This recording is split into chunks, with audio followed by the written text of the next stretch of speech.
here in the city of Allen, and yours truly is going to take out the fly rod, and we're going to be going for whatever bites, but in this case, we're back to that damselfly. That's that, correction, the crystalback variant fly. That's the one that I used the other day in a fly tying demo, just showing folks what I could do with one fly, or one feather. Okay, so that's one feather right there. All right, I made several of them in the demo to include some foam grasshoppers. I got my polarized sunglasses on, and this location normally has some bass and bluegill lurking, so let's see if we can find out if that's the case today. All right, wow, it looks like the culvert is overgrown. That's where I usually caught a fish or two right off the bat, so not sure if we can get a fly into that, but we can certainly try fishing the rest of the pond. Okay, and again, I'm just going to use this crackleback variant. Also, I am calling it the one feather fly because it only uses one feather, a saddle hackle right there. A little beat up, but it worked on bass the other day. I do have some other ones in the mix to show you. See if I can get it out here real quick and show you. Right here. Okay, so these were the other ones that I tied. Okay, foam grasshoppers, two varieties, one with the beaver tail foam cutter, the other one just kind of with a rectangle deal, and then this damselfly variant where I just use a saddle hackle to give it a little floaty to it. For the most part, I mainly fish these just under the surface, if not on the surface, okay, because they do sink a little on you. All right, and let's go ahead and try the one feather fly. One feather fly. Okay, I'm gonna just walk up slowly. I'm using a Reddington Pursuit fly rod, 8-foot 4-weight, 2-piece, and then the Fly Start Ross reel. Had these years ago, and I just keep cycling through the different rods and configurations that I have. But let's go and sneak up on here and see if we can get something to strike. Ooh, I see a bass already lurking down below. Let's see if I can get him to hit. Ooh, he was just over here by the little, what do you call it, greenery. Oh, here's a bass coming up to it. See if I can get his attention. He's coming. Man, he turned away. See if I can coax him to come back. All right. Water's fairly clear. I was surprised. I was thinking it was going to be a little stained, but no, it's pretty clear. That one bass just kind of floated away, though. He didn't really want to hit it. Let's see if I can coax him. Oh, I see some movement out there. Wow, there's a lot of movement. Okay, let's try doing a further cast and get that twitchy motion going. Okay, that's that one where I was telling you it's one feather, and when you twitch it, has a very enticing pulsation to it that kind of makes it breathe, sort of like marabou. All right, we're gonna cast it out a little bit in the open area here, and we'll just start walking the pond here in a moment, just kind of seeing what may be lurking nearby, since I did get a glimpse of one or two. Oh, we got some folks joining, I think. All right. Hey, stay tuned. This is a pretty fun pond that I've caught some pretty decent fish in the past, so let's see if that will be the case today. All right, let's go walk the pond. And again, I'm here in the city of Allen. It's a suburb of Dallas-Fort Worth, Texas. And I call this the pond behind In-N-Out Burger because there's In-N-Out right back there. Okay, all right, I'm gonna walk up, kind of scan the area, see if I can locate maybe a fish or two before I actually walk up there, and I'll start off standing off fairly far back from the bank, because a lot of times I'll get a fish striking pretty close to the bank, so I kind of want to clear the area of any fish before they see me. And the intent is the first thing they get a glimpse of is my fly versus me. All right. Okay, I'm just kind of working it through in that little pulsation. It kind of moves really nicely. It's just right under the surface, maybe an inch or two. So I'm really fishing the upper part of the water column. And it's about, I think, 10:30, 11. What time is it? Let me see. 10:30, a little bit past 10:30. All right, let's go and start walking the bank here. This thing also simulates a little dragonfly. You can kind of see him moving about. And what happens is oh, there's one right behind it. He's looking at it. Oh, he came up right behind it. Little guy. Seemed to be further out, but let's see if I can get him to hit. Maybe give it a little bit more twitchiness here. Came up right behind it and looked at it. Okay. Wow, that's two now that have been moving about and looking around. See if we can coax one to hit. Oh, we got somebody saying hi. How's it going? Let me see. I call you out here. Hi, howdy, Rex VR. Nice. How's it going? Just doing a little pond fly fishing. Had 2 looks so far, but no takers. Okay, and I can see pretty clear under the water right now. So if anything's trailing it, I can call it out before it actually happens. I'm just gonna keep doing this pulsing move. And again, this is that fly that I tied the other day in a demo, both on YouTube as well as on Amazon, explaining how I tie this thing. And it's very simple. It's a saddle hackle, palmer wrapped around a thread base of Dacron tying thread on the shank of the hook, streamer hook, size 6, size 8, and that's it. Make a little head, tapered head on the right behind the hook eye, but that's it. That's pretty much as simple as you get, especially since it's just really that one feather that you're tying in. All right, I wonder if they're in the shade more. Well, we'll work our way over there. All right, I'm just going to keep doing this pulsing motion. Okay, if I see something kind of striking on the surface like they're feeding on bugs, I will stop and kind of dry my fly like this, and then I'll drop it on the surface and it'll kind of float on the surface a little bit. Now, in this case it's not, because I didn't put any dry fly floating, but usually if I first start out, I can usually just kind of drop it there and let it sink a little. Okay, all right, I'm just gonna keep working it across. Okay, there's one looking at it. These guys are picky today, very picky. Wow, I was normally catching them in this greenery area.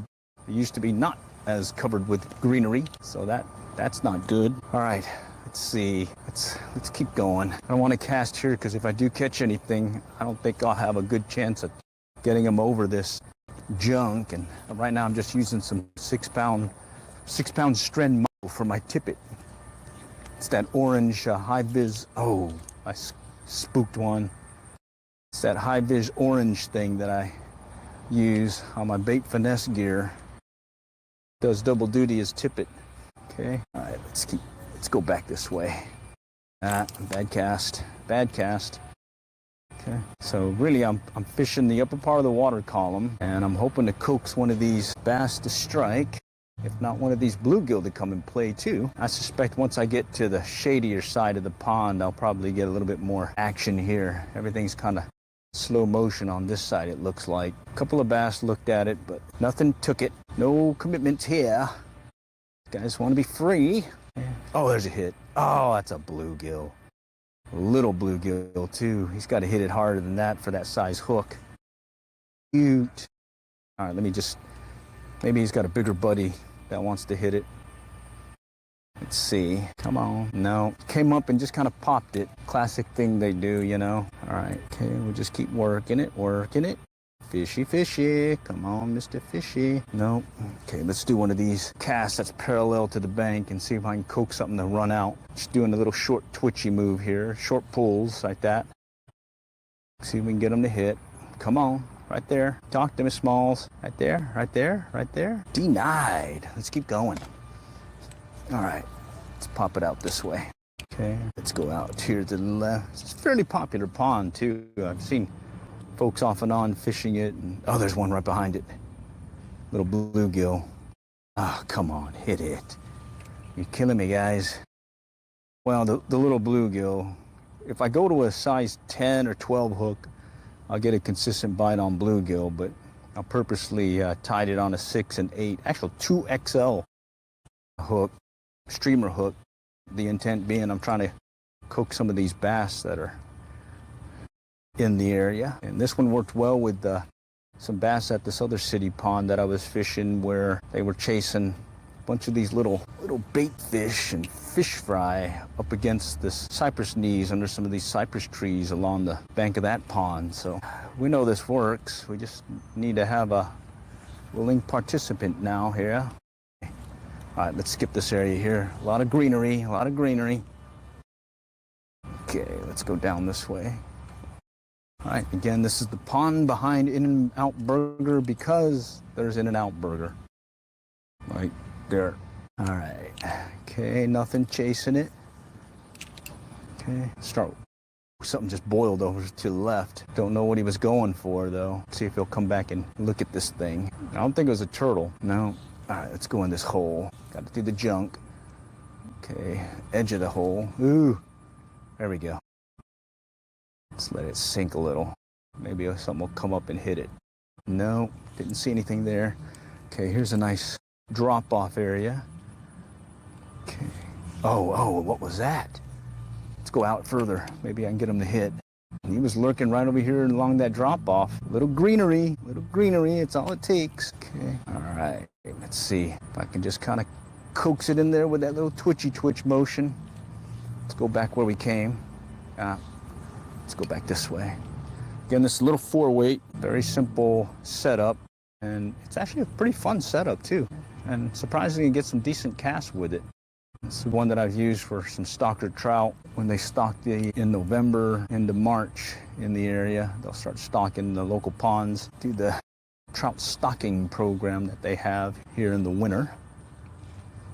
Okay, there's one looking behind it. Another little bluegill. Killing me. I need Mr. Bluegill and Mr. Bass to hit. Okay, let's go pop it out a little bit further. Get it right along the green stuff. Wow, so far I've seen 2 bass looking at it and then spooked several other ones. So there are bass in the area. We just gotta locate where they're lurking currently or where they're active and hungry. Okay. All right. This is all prime real estate here that I've caught bass before, but unfortunately it's normally in this green area that's covered with junk. So I'm having to kind of cast out a little bit further, come in, or maybe work the edges and see if I can coax one to strike. Of course, I am on the sunny side of the pond right now. So maybe they may be kind of lurking deeper, trying to stay in the shade. I've done that before where I've gone out fishing in heat of the day, Texas summer, and I'll be fishing a pond and all my strikes and hits are happening in the shade, right where a tree is overlooking the water and casting its shadow in the water. So something to keep in mind if you're fishing the heat of the day, sometimes Mr. Bass wants to hide in the shadows. Maybe stay out of the heat. Who knows? I'm just saying, that's what I've seen happen. All right. No science there, just observation, personal observation, which is half the battle when it comes to fishing. It's kind of one of the main reasons why I do these videos is it's a video journal. So I can always go back and go, hey, what was I doing this time of year and what was biting? And what worked and what didn't work. That's the key, what didn't work, all right? Come on. Like this pond, I've fished over the years, a woolly bugger, olive woolly bugger, olive near deer, those all work consistently here. If you want to go get some of the bluegill that are lurking below, just put on a little squirmy worm or other similar fly and put it under indicator about 3 foot and you'll get hits. And then if you want to do some bait casting, you definitely want to go with some Senkos. Senkos seem to be the go-to deal here. All right. And then when I fish bait finesse, I've been just mainly using the inline spinner, rooster tails. Get some pretty good consistent hits, especially in the morning bite or the evening bite. Yeah. Middle day bite, it's like this. It could be hit or miss, but that's one of those rules of thumb when it comes to fishing. When's the best time to go fishing? Whenever you can. Whenever you can. Because you don't know when you're not going to be able to go. Like this round, I hadn't been able to go fish for about a week because I got sidetracked with a bunch of stuff, honeydews and a bunch of stuff. But pretty much done. I just got to burn some wood and cut up a log and burn it because we no longer want this log in the backyard. Other than that, let's see, we can get a basilito to strike. Come on, miss, your dinner is calling. All right, let's get a further cast in and take it out here. There's actually a fish attractant, a tractor off here to the left. One of those little PVC looking, spiky looking things. Like those old World War II mines, you know? And yeah, you drop it over there, usually get something to strike. But I believe you gotta go a little bit deeper right now. Of course, there are these little dragonfly things moving about, but I don't see anything feeding on them right now. And this thing is a perfect match to hatch deal when I fish it dry. Right now I'm fishing it wet, more of a little bait fish imitation. Got that pulsing move, it just kind of pulses in and out. the way it's been tied. And it's one saddle hackle, palmer wrapped around a streamer hook, and that's it. Probably the simplest fly, if not a San Juan worm.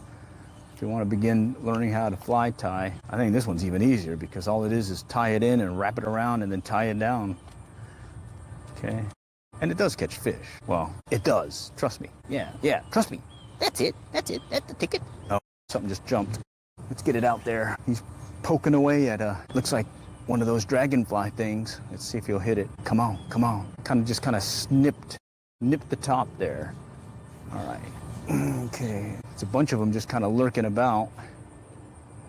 Okay. This thing catches right on the surface. It'll kind of just sit there, and you can let the fish do the work in this case. Okay. I'm gonna let that one sit. And when I fish that, I really don't retrieve it. I just kind of keep popping away like so and just dropping it.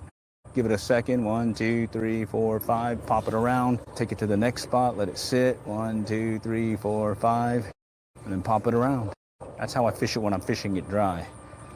Okay. And you usually get a hit right off the bat. If you don't, cast it again. Probably really good for maybe practice fly fishing. You know, if you're casting. Good excuse, huh? Yeah, I ain't catch anything, but I got some good practice casting my fly. Yeah, that's it. All right, let's go work over here. Ooh, looks like I got a fishing buddy over here to my left. Mr. Blue Heron, right there. See if he's gonna get anything. See if he hasn't struck out yet. You see him there, right in the greenery? All right, this is really clobbered. The water's down too. Normally that little shopping cart someone dumped in here is underwater. There he is. There he is. Had a goldfish pond in my backyard years ago and ended up losing a bunch of goldfish because a blue heron came in and just started chowing down on it, on the goldfish. Killing me. And this side's really clobbered. All right, we may have to play it by ear here. Maybe work some of the pockets. Wow, this is really clobbered. Wow, this stuff grew quick. All right, let's just kind of find an opening here and I'm gonna pop it in there. Here's an opening right here. Man, spooked one. All right, right in the opening. Let's see if I can do it again. There's all this green stuff everywhere. Holy cow. There's one looking at it. Turned away deep. Okay, I'm gonna work it in the shadows here. Something came behind it. Something over here to the left now. I missed him. He swiped. Said it too soon. Bummer. Oh, there's another one moving in there. All right. So all this greenery, and I'm really just targeting this open spot, and there's something moving about. It looks like bass, but they are definitely picky. Okay, so let's see if we can coax one in to hit. See what's lurking down below. Come on, Mr. Fish. Okay, no takers there. Let's pop it over here to the left a little bit more. There. Yeah, so I've got like maybe a 6-foot spot in the greenery that I can drop it in. And no takers there. All right, let's go work the edge now. Okay. We'll just drop it right on the edge of the greenery, let it sit, and then pop it back out again. Let it sit, pop it back out. All right, guys gotta hook me up here. I gotta show you guys that I can catch a fish with this thing, even though I've caught fish already, but that doesn't count for today. Yeah, gotta catch one today. Fish a day keeps the doctor away. All right, let's keep going. Let's keep going. Working it here. We'll start working the shallows. I know this side, there's a couple of spots where there's a bunch of bluegill that like lurking, and they're actually bigger sized bluegill, so they may want to hit, or I may be able to get them on this size. I think it's a size 8 hook. Yeah, I might be able to get a fish over there with that. I had some of these little bluegill kind of popping it, and well, little bluegill don't do well on a size 6 or 8 hook. I got some grass on that one. Still got some grass. Oh, man. Let me go bring it in. Grass. Grass on your fly. I don't think the fish will hit that. Let's get this thing cleared. Okay, there it is. Simple fly, but I got some grass on it. So that's it right there. It's one saddle hackle, color of your choice, palmer wrapped, and you just kind of put a little head on there. And then it actually breathes in the water, sort of like marabou, but I think it actually breathes better. Geez, I just hit the stuff behind me. Wait a minute, may not. Okay, got me some grass fish right there. Let's do this again. Yeah, I got this trees and this stuff behind me I gotta be careful of. I get excited when I'm fishing and I don't watch my back casts often. Of course, that's probably one of the reasons why I switched to a switch rod and also using one-handed spade with that OPST commando head. I can get some decent roll casts and back casts, or no back casts, roll casts and switch casts with it when there's virtually no back cast room. Yeah, I got that on a couple other of my fly rods. All right, let's keep going. This is not looking promising. Ah, here we go, look at this. So look at all this right here. All this stuff, and I get this one blade of grass that's standing. Go figure. It's Murphy's Law of fishing. Trying to fish an area. I guess it's the same thing like when you see these accidents, one-car accidents where they hit a light pole. Yeah, maybe that's the same thing. Yeah, a light pole in a parking lot. All right, come on. Let's get a fish going. I need a tug of the drug fix today. I've been doing honeydews for the more grass.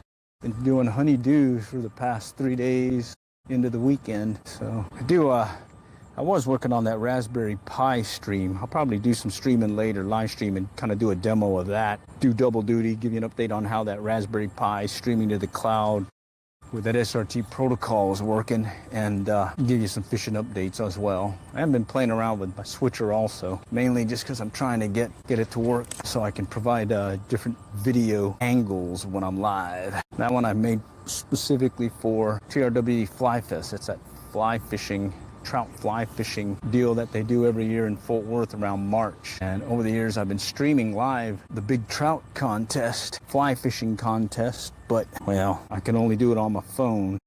But the way I have it configured now, I can do it from this switcher and provide better video, but unfortunately it's only in horizontal format. So I'm kind of been working with trying to get it into a vertical format, because you tend to get more folks joining when you go vertical versus horizontal, even though I think horizontal is pretty good. I used to do some horizontal stuff, but now it's mainly vertical. All right, come on, let's get it. Let's at least get a bluegill to hit. Of course, those two bass that I saw were over there by the culvert. Okay, it's really killing me because of all this junk here. I am not able to get them to strike. Oh, little bluegill looked at it. Where's your buddy, the big bluegill? All right, let's try this. Let's take it out a little bit further. I'm gonna let it sink a little bit. Maybe they're just kind of lurking deeper. And in this case, we're gonna use the line, the end of the fly line, as a strike indicator. Sort of like a line indicator. So when I can't see my fly, I'll watch my fly line when I'm fishing, and that'll be my indicator of a strike. Sometimes I got a strike indicator, other times I don't.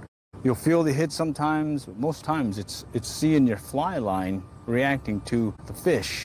It could be it just kind of nipping at it, could be it hitting it and actually making it hesitate on the retrieve, and that's where you get that you see your line coming, and then it hesitates as you're bringing it in. That hesitation is them hitting the fly and actually just kind of putting some slack in the line, and so your line hesitates, and that is your indication to strike as well. You may not have something on there, you may also, but you'll be surprised how many times something's actually on there when it does that. Oh, there's a hit right there. There's that rule of thumb, when in doubt, set the hook. And that one I got a visual. I dropped in the water right over here by the greenery, and Mr. Blue Golly came out and popped it. And because I got these polarized sunglasses, I got the jump on them. Yeah, that's it. I got the jump on them. Okay. All right, just a few inches under the surface right there. That is one feather fly, the crackleback variant. So it's tied like a crackleback, except it's missing like 2-3 other material from it. I got some grass on that. So instead of that extra material, all I have is the tying thread, the hook, and that saddle hackle. And you want to get a saddle hackle that's pretty, has some long hackles, like in this case, because it'll come back on you like this and look just like a little bait fish in the water. And then it'll also just kind of pulse, so it'll spread back out again as you do that twitchy motion. And I'm telling you, I've had some bass really tear at it, especially when I'm just kind of doing that twitchy motion really close to shore, when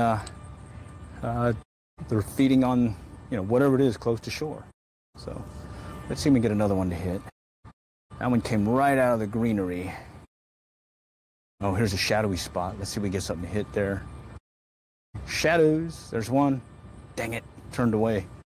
Isn't that funny, huh? I was saying earlier that heat of the day, summer, I get a lot of hits in the shadows. And it could be that the fish are kind of staying out of the heat. Maybe. Who knows? Not science. All right, so we actually got, oh, look at that. Another piece of grass. Okay, so we actually got a tug to satisfy the addiction. Let's see if we can get another one, because, you know, you can't just have one. You know what I mean? You can't just have one fish. You got to have more. You know, it's the dreaded one fish, one cast, 5-minute, 10-minute issue that I had when my kids were growing up way back. Oh, yeah. I would tell them, oh, yeah, 5 minutes, 10 minutes, be an hour later. Or I'd tell them, one more cast. But I'd tell them, I didn't tell you when I started counting. I was bad. They still like fishing, but they know when to tell me that they're done. All right, so now it's the grandkids. I gotta go and make sure I learn my lesson and not force it on them. All right, let's see. Come on, Mr. Fishy. Talk to me, Smalls. I need my second fix today. Oh, I tell you what, there's been times where I've had one of those like 15, 30 plus fixes, you know. Those are fun. But here, heat of the day, had an opportunity to get out before I had to do some more of the honey-do list. Figured go hit a pond. Yeah, I gotta go pick up some cauliflower, because I'm gonna cook some cauliflower rice. And then I had to watch the carbs, so that's been working out pretty good. You can make a fried rice out of it and everything. And then get some of that 8% seltzer, because that's also low carb. That's like 3 gram carbs. And then I gotta go cut up a log and burn some wood. So who knows, maybe later on I'll be back online with you guys burning some wood. Alrighty? All right. Let's see if I can get one to hit, because this is about fishing, you know. All right. Oh, man, I hit my rod. Dang it. Yeah, I had flashbacks when I hit, I had my bait finesse rod, and I had the lure stuck on something. I pulled back on it, got it released, but when it snapped back, it came up and hit the rod tip, and it broke. So now my 4.5-foot bait finesse rod is now here's a bass. It's now a 4-foot, 3-inch bait finesse rod. Still works. He's still looking at it. It's a little bass. See, I'm gonna get him to hit it. He's looking at it. Oh, he hit it. Dang it. I missed the strike. I saw him kind of pop it, and I waited too long. Let's see if I can get him to hit it again. Come on, come on. A lot of times those little guys will come back for more after they miss it. Okay, let's see if he's still interested. He was just lurking under the surface, and he chased it on the bottom, and then he actually nipped it. I think he actually swallowed it. I just was too late. The old reflexes here. Mojo is not on right now. But hey, let's see if we can fix that here in a moment. Come on, Mr. Fishy. Talk to me. Talk to me. That's that little twitchy motion I was mentioning that gives that pulsing sensation.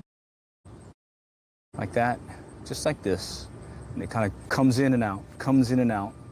And a lot of times the bass will hit it. And then if I see a dragonfly, that they're hitting on dragonflies, if I had this one with some dry fly floating on it, I'd give it a quick dry by just kind of swooshing it through the air with some multiple. Oh, there's another bass. He came up right behind it. Let's see if he'll do it again. Definitely helps having the polarized sunglasses. Of course, now here, that's bad, because I've just seen how many misses. There he goes. Oh, God. He had it. Jeez, classic one. He actually had it in his mouth and in there and started doing one of those gulpies, and then he spit it out. All right, let's see if I can get him to hit it again. Just kind of drag it along bottom. Oh, killing me, man. All right, well, I'm not an expert, just an avid fisherman, and like the channel says, learn to fish by our trials and errors, because I surely have made a bunch. And when I say our channel's name is COAF, for City of Allen Fishing Field Team, and there used to be 5 of us. Got some junk on this, but now there's only one. The other ones have moved, got married, had kids, grown up basically. I certainly haven't grown up though. I'm having fun still. All right, I think it's a state of mind, you know? I mean, it's like my body says, I feel like I'm 17, but my body says no. But hey, state of mind versus feeling like you're old, that don't work. Okay, I'm down for the count already if you're saying that. All right, let's see if I can get Mr. Bassey to hit. Come on, come on, come on. All right, talk to me. There was one that came up right behind it. There was another one that came up right behind it. You know, just killing me. Of course, I could be just blowing smoke and just kind of telling you guys that they're all here and I'm getting all these, you know. I wouldn't do that, though. No. No need to call a fish that's not there. Okay, there's that little twitchy motion again. Kind of pulse. That was the motion that was killing them when they were feeding on those little bait fish near the shallows. But heat of the day, I don't think I'm going to get as much. But I have been getting some hits, though. So let's see if we can coax another one to strike. Okay, so the other thing I do with these live streams is I'll convert them over to a podcasting video setup and post it in Spotify. So you'll hear me talking a lot more on these versus my long form videos where I edit. These I'll got to give a running count of what's happening and keep people engaged, if else it makes a crappy podcast. Yeah. Besides, it's fun. Just going out, getting a little fishy time here. All right, where'd that bass go? All right, let's try further out. Just, bad cast. Pop it out. Just drop it there. I'm gonna let it do one of these little short twitch motions. Twitch. Okay, I can still see the fly, so that's good. If I see it disappear, set the hook, okay? If I see that shadow come up behind it, I'll wait till I see that fly disappear and I'll set the hook. However, this was fishing Turner Falls in Oklahoma one year when they stocked it with some nice sized trout. The telltale there was when you see the flash. They would come up and just hit it and turn away. So you just see this flash, like come in and turn like that. Set the hook immediately because they already have the fly in your mouth or their mouth. And all you need to do now is just tighten up on the line and make sure you hold on. That was a telltale. If I did anything else fancy, if I set the hook before the flash, because I'd see them coming up to it, or I'd wait too long after the flash, yeah, I wasn't getting them. But as soon as I set the hook, as soon as I saw that flash, boom. That was certainly a fun time too. Limited out, plus did a lot of catch and release. Hey. Turner Falls is got like a 70-foot waterfall over there in Oklahoma. It's about from here about 2.5 hours near Davis, Oklahoma. And they'll stock it with trout in November and be some fun times there. It's normally a place where a lot of people go in the summer to hang out and enjoy the waterfall. I just spooked one over here. Okay, that's a bluegill. Okay. So that's a certainly fun time, but the normal place, especially if you're in North Texas, is to, if you want to go do some trout fishing in a river, is to go to the Blue River, which is about an hour, 45 minutes, hour and a half from where I live here in Allen. And the only thing different this year, though, is they definitely upped the non-resident fishing license. I think it's like $80 this year. I think previously it was 40 something. So ouch, but I haven't gotten my fishing license yet. But I probably will here right before the season starts, mainly because it's a calendar or year-to-date non-resident fishing purchase. So it'll expire 1 year from the date that you purchased it. So if I buy it now and I don't do any fishing, I'm kind of wasting some time. So why not just buy it when you are getting ready to go fish, like the day before, just in case. You want to make sure that everything's good. All right, where'd that one bass go that was here? All right, let's go here. Man, only one fish this stream. Bummer. Wait, we're not done yet. Not done yet. Let's see. Okay, come on, pop it. Let's see if you'll hit it. No. All right, let's go over here on the other side. And then I'm gonna have to call it because I've got to go do some honeydewing. Certainly cut some wood because I got to burn that log up. Bad cast. Okay, and that's certainly fun though because, hey, nothing wrong building up a nice campfire in the fire pit. All right, let's see. Let's see if we can coax one more before I call it. All right. Okay, let's go further out. Okay, just kind of, here I'm watching the end of my fly line. I can't see the fly, but I can see the end of my fly line. And that's going to be my indicator for a strike, since I don't have an indicator. Oh, now I see the fly. So now I'm going to go focus back on the fly and just kind of watch it. Okay, let's go ahead and cast a little bit more here. I can still see the fly here, so I'm watching it. Definitely helps with the polarized sunglasses. Okay. And then I'll do a little twitch motion just to get them excited, maybe. Okay, let's go do these honeydews. Hey, thanks for joining. Hey, maybe join me tonight when I go and burn some wood. All right, off now. Next time I'll catch you on the ring. Good luck. Good fishing.